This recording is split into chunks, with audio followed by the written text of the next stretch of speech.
വറഹ്മത്തുള്ളാഹി വബറകാതുഹു.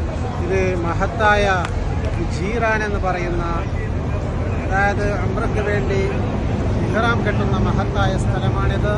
ഹബീബായ റസൂൽ സല്ലല്ലാഹു അലൈഹി വസല്ലം തങ്ങൾ പറഞ്ഞു, ജീറാനയിൽ വെച്ചുകൊണ്ട് ഇഹ്റാം ചെയ്തുകൊണ്ട് ഉംറ നിർവഹിച്ചവനിക്ക് ഹജ്ജ് ചെയ്തവന്റെ പ്രതിഫലമാണ്. അതായത് പല സ്ഥലങ്ങളിൽ നിന്നും നാം ഇഹ്റാം ചെയ്യാറുണ്ട്.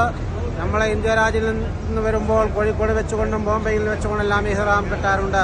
അതുപോലെ തന്നെ ആയിഷ പള്ളിയിൽ പോയിക്കൊണ്ട് ഇഹ്റാം കെട്ടാറുണ്ട്. അങ്ങനെ പല ഭാഗത്തും ഇഹ്റാം കെട്ടാറുണ്ട്. എങ്കിലും പക്ഷേ ഈ മഹത്തായ ജീറാനയിൽ വെച്ചുകൊണ്ട് ഇഹ്റാം ചെയ്തുകൊണ്ട് ഉംറ നിർവഹിച്ചവനിക്ക് ഹജ്ജ് ചെയ്തവന്റെ പ്രതിഫലമുണ്ടെന്നാണ് ഹബീബായ റസൂൽ സ്വല്ലല്ലാഹു അലൈഹി വസല്ലം തങ്ങൾ പഠിപ്പിച്ചത്.